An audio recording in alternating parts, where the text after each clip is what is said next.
Afternoon and welcome to the Midday News. Here's what we have in the bulletin. Pregnant woman killed in crash on Mother's Day. Body of newborn found in garbage bin.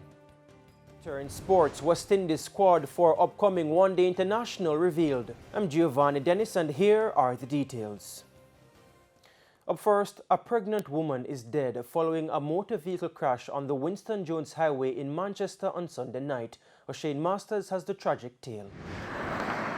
Remnants of a car, a broken wooden JPS light pole, and several feet of twisted guardrail.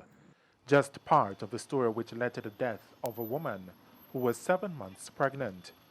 She has been identified as 22-year-old Torian Elliott of Reach's address in Clarendon. 2 other people were also injured in the incident. This black Toyota Crown was heading westerly towards Mandeville around 8 o'clock when it crashed. It's not clear what led to the mayhem, but based on the impact, it has been determined that speeding may have been a major factor.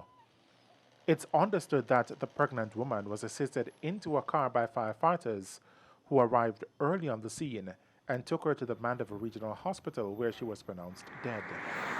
Councillor for the Mandeville Division, Jones Oliphant, visited the crash scene this morning. It is quite unfortunate. Our productive persons we need in our society at this time are falling victims of most of these crashes. And in addition to that, I heard that the lady who was involved was also pregnant. So that's a future generation. And it doesn't spell well for us. We need to be conscious about our environment. Not only the external environment, but also the internal environment. How we handle the motor vehicles and how we handle the roads, the vehicles on the road. It is our responsibility. I'm appealing to all my fellow drivers. Let us be careful. O'Shane Masters, TVJ News. And the Central Kingston Police are investigating the circumstances which led to the discovery of a body of a male baby along Temple Lane this morning. The newborn's body was found in a garbage bin. It was wrapped in newspaper. According to the Gleaner, it's reported that passers-by noticed dogs gathered around rubbish along the roadway. Upon investigation, the body of the newborn was discovered inside the bin. The umbilical cord was still attached to the infant. Police sources surmise that the baby may have been dumped in the bin from Sunday.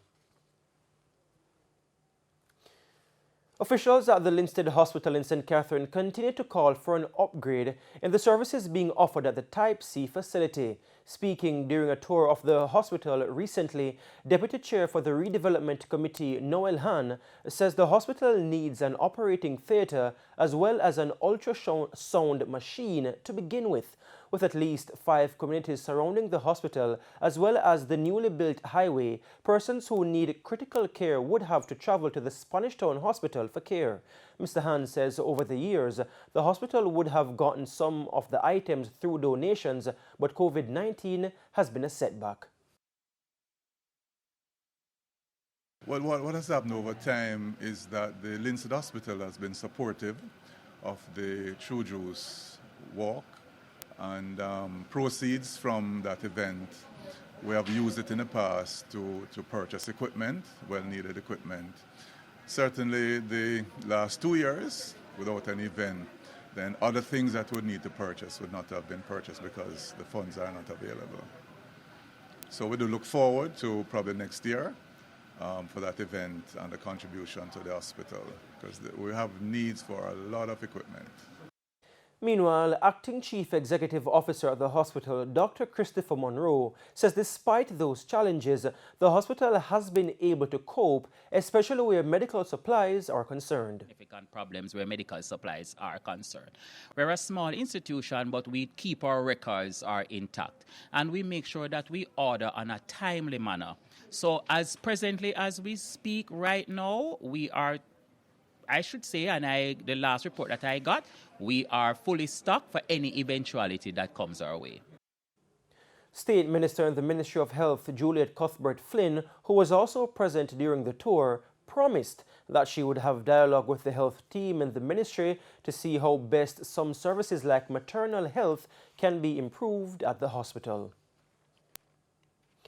To other news, Finance Minister Dr. Nigel Clark says the government is continuing to monitor the fuel crisis caused by the Russia-Ukraine war, and there could be further support for Jamaicans reeling from the impact. More than 350,000 Jamaicans are expected to benefit from the government's energy co-pay program. Sandy Williams reports. According to President and CEO of the Jamaica Public Service Company, Michelle Gantour, Jamaica's supply of oil could be cut off if Europe decides to suspend gas imports from Russia, as oil and gas sellers could divert supplies to richer markets to the detriment of smaller countries like Jamaica. Last week, the European Union announced it will phase out Russian supply of crude oil within 6 months and refined products by the end of the year. The government has since introduced the TVJ Energy Co-pay program, which is now in effect to cushion the impacts of increased energy prices on vulnerable citizens.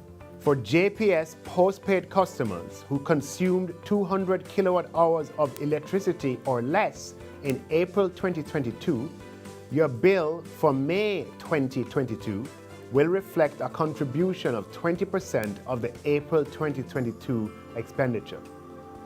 This contribution from the Government of Jamaica will be itemized in red on your bill. This TVJ Energy Co-pay will continue for a period of 4 months. That is, for JPS bills invoiced in May, June, July, and August 2022. In an address to the country Sunday evening, Finance Minister Dr. Nigel Clark said the government is continuing to monitor the fuel crisis, adding that there could be further support for Jamaicans reeling from the impact. The government has committed to paying 20% of the electricity costs for more than 350,000 Jamaicans from May to August 2022, as electricity bills have gone up significantly due to the Russia-Ukraine war. Approximately 379,000 Jamaican households will benefit from the Government of Jamaica's Energy Co-pay program at a cost of approximately $2 billion. This forms part of the Government of Jamaica's Social Assistance Initiative. The Government of Jamaica will continue to monitor and respond as appropriate within the boundaries of its fiscal capacity. Sandy Williams, TVJ News. And it's now time for a break here on the Midday News, but please stay with us. We'll have much more when we return.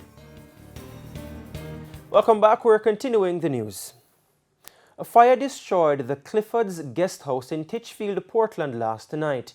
Based on reports, 4 persons were staying at the property. However, no one was hurt.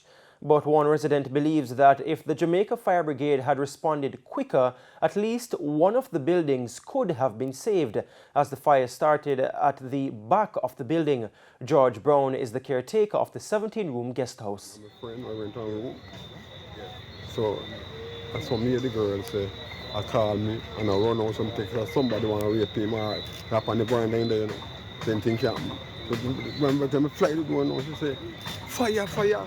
By the time I run, go and see, I try to say something. If I had the building long, I couldn't face it because that burn a corner and drop down, you know. The cause of the fire is not known. It's also unclear if the establishment was insured. Residents of Hannahtown and Denhamtown in West Kingston are set to reap the benefits from a new project. The initiative is being spearheaded by the Make an Impact Altogether Foundation in collaboration with the St. Anne's Church. More in this report. Minister without portfolio in the Ministry of Economic Growth and Job Creation, Matthew Samuda, welcomed the investment of $37,250, which was used to expand Hannahtown's Eco-Village. The minister, who was speaking at the Eco-Village ribbon-cutting ceremony on the grounds of St. Anne's Catholic Church in Hannahtown, said the communities will benefit from the initiative. It reflects communities coming together to green their space, do it in a manner that we know will contribute to carbon sequestration, which, climate change is a major battle that we are facing.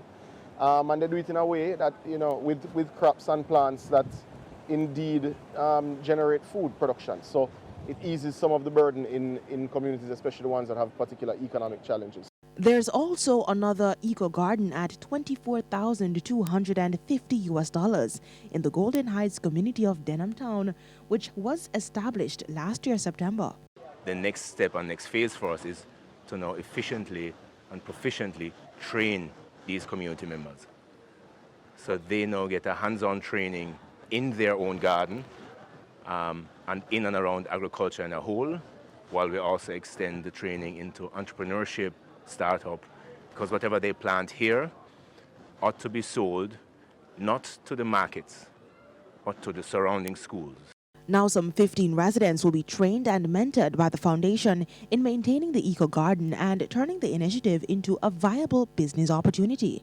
Because we do hope and believe that eco-villages within the groups start to talk and interchange information and become friends because they're all doing the same. So that is our bridge that we're trying to create between the violent communities. The Make an Impact Altogether Foundation is a non-profit organization that is actively working to accelerate collaboration and community building in Jamaica through programs on sustainability and social responsibility. Cody Ann Barrett, TVJ News. And here's Cody Ann Barrett once again with the Business Minute. In business news, Jamaica's net international reserve, NIR, increased in April. The Bank of Jamaica says it was at $3.73 billion. That was up from $3.67 billion. The reserves could cover 47 weeks of goods for import. Meanwhile, less local currency was in circulation at the end of April. $203.9 billion was in circulation versus $207.9 billion in March. $6 million in the form of central bank digital currency was in circulation. And in business internationally, the UK has announced a fresh package of sanctions on Russia and Belarus in response to the invasion of Ukraine, targeting £1.7 billion of trade. The Department for International Trade said new import tariffs will apply to goods including platinum and palladium. The metals are used to make parts for mobile phones and computers. That's it for the Business Minute. I'm Cody Ann Barrett. Time now for the top regional and international stories with Sandy Williams. In regional news, the University of the West Indies, UWI, is calling on the United Kingdom to retreat from stated political calls to subvert and subordinate the sovereignty of the people of the British Virgin Islands, BVI.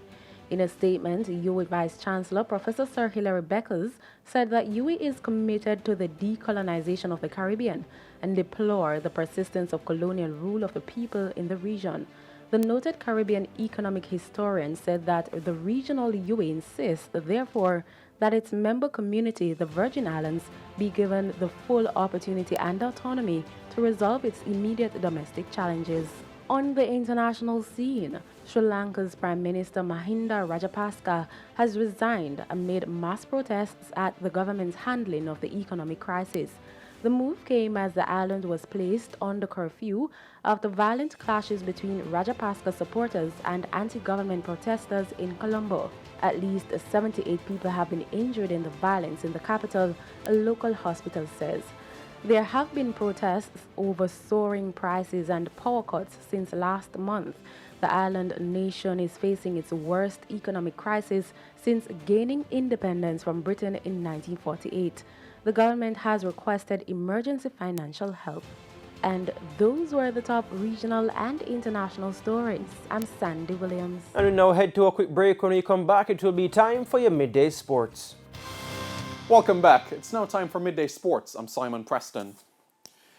3 Jamaicans comprising Nkrumah Bonner, Brandon King and Robman Powell have been called up for the West Indies squad for upcoming ODI tours of the Netherlands and Pakistan.